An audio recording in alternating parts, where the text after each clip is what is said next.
महाराष्ट्र में परिवहन विभाग के अतिरिक्त आयुक्त भरत दिनकर कलास्कर ने हजारों करोड़ रुपए का घोटाला किया।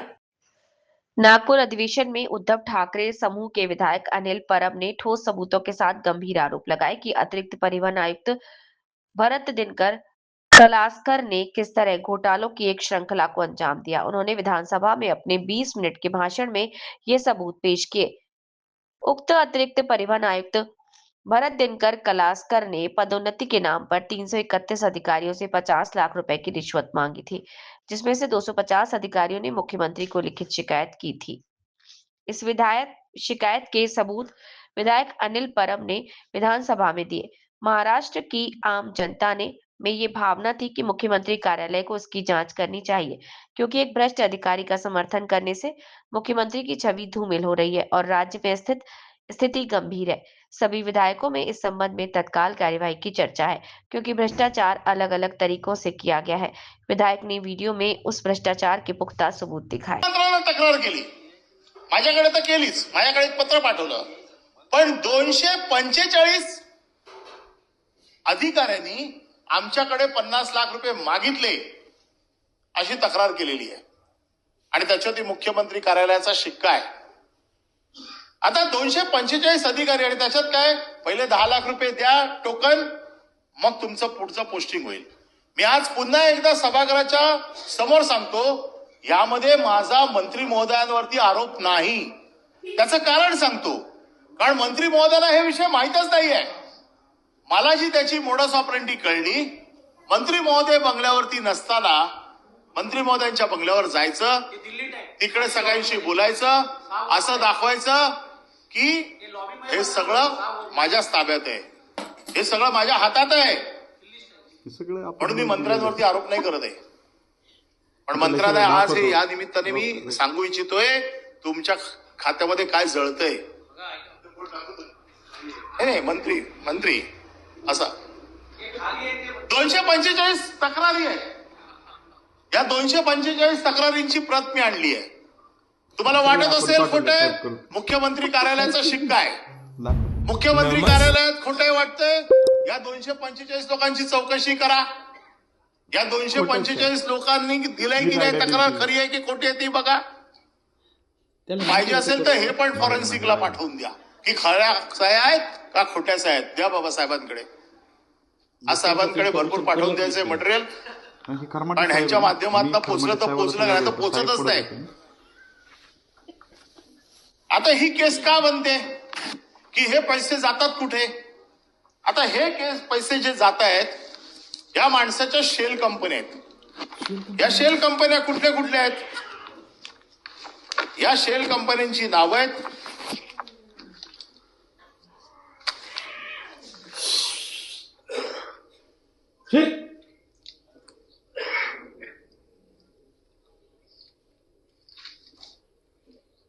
मेसर्स संजीवनी एंटरप्राइजेस, ही एक शेल कंपनी आहे। मेसर्स धन संजीवनी ॲग्रोफीड्स प्रायव्हेट लिमिटेड ही शेल कंपनी आहे आणि व्हीबीके इन्फ्राटेक प्रायव्हेट लिमिटेड ही शेल कंपनी आहे। ही कंपनी त्या कंपनी आता या शेल कंपन्यांचे स्टोरी सांगतो।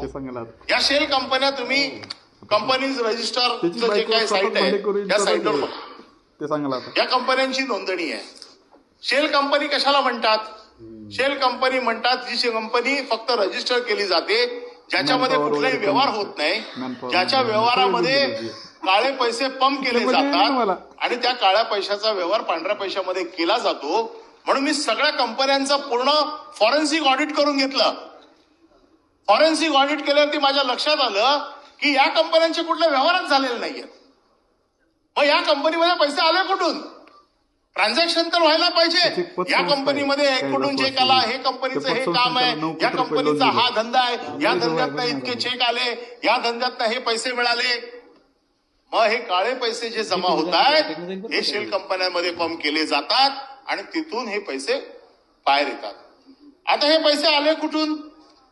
तर ह्या सगळ्याची पहिली जी कंपनी आहे, ही जी पहिली कंपनी आहे संजीवनी एंटरप्राइजेस, या कंपनीने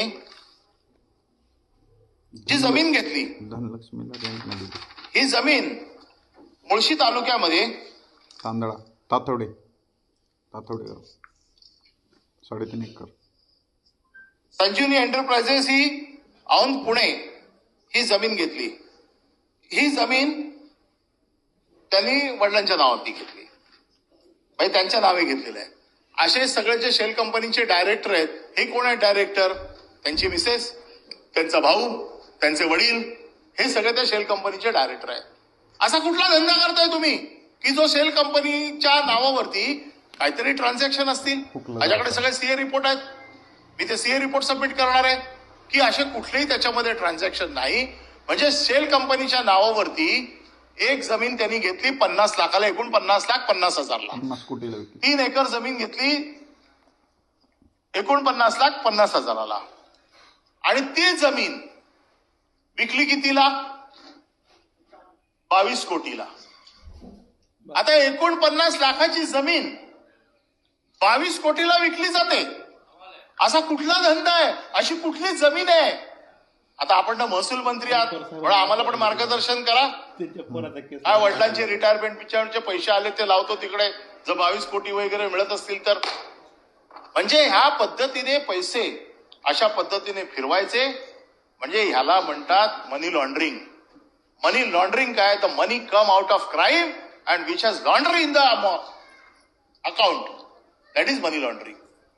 आता हे पैसे, काळा पैसा हा अशा पद्धतीने शेल कंपनीत गेला. शेल कंपनीतनं जमिनी विकत घेतल्या. त्या जमिनीला 50 लाखाच्या जमिनीला 22 करोड रुपये केले. आणखीन ते 22 करोड रुपये वाईट झाले. पुन्हा दुसरी जमीन घेतली, जमीन पुन्हा शेल कंपनीच्या नावावरती, आणि ती भाड्याला कोणाला? भाड्याला कोणाला? स्वतःच्याच घरात, म्हणजे त्यांच्याच नातेवाईकाला त्याच जमिनीचं भाडं त्यांच्या मिसेसच्या नावावर येते. ते वर्षाला 1.5 कोटी रुपये. असे कित्येक व्यवहार आहेत. हे मी आता सभागृहात सांगू शकतो, पण हे मी ऑथेंटिकली सगळे सर्टिफाईड, हे सगळे व्हेरीफाय केलेले हे व्यवहार मी तुम्हाला सांगतो. त्याच्यावर अजून संशोधन चालू आहे, यथावकाश सगळ्या गोष्टी येतील. आता हे जर अधिकारी काळा पैसा जमवत आहेत, शेल कंपन्यांमध्ये टाकतायत, 50 लाख रुपये अधिकाऱ्यांकडे मागतायत. माझा प्रश्न असा आहे की या अधिकाऱ्यांवरती आपण चौकशी करणार आहे की नाही?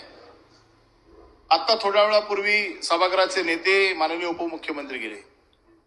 म्हणजे तुम्हाला जर कारवाई करायची असेल, मागच्या वेळेला प्रवीण दरेकरांनी अगदी अधिवेशन संपता एका अधिकाऱ्याचं फक्त नाव घेतलं, ताबडतोब तिकडे मंत्री उभे राहिले, ईओडब्ल्यूची चौकशी लावून टाकली, अँटी करप्शन चौकशी लावून टाकली. माझा प्रश्न असा आहे की एवढे पुरावे दिल्याच्या नंतर आपण त्याची अँटी करप्शनची ओपन इन्क्वायरी लावणार का? त्याला निलंबित करणार का? कारण आपल्याकडे सगळे पुरावे दिलेले आहेत.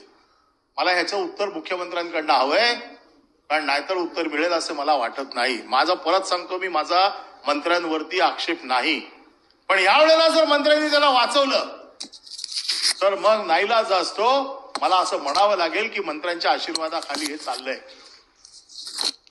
आणि म्हणून मी तुम्हाला पुन्हा एकदा हात जोडून विनंती करतो की अधिकारी हा आपला चेहरा असतो खात्याचा, आणि खात्याचा चेहरा जर असा बरबटलेला असेल, खात्याच्या चेहऱ्यावरती अशा प्रकारची प्रश्नचिन्ह असतील, तर मंत्र्यांनी देखील आपल्या प्रतिमेचा विचार करावा, शासनाने देखील आपल्या प्रतिमेचा विचार करावा.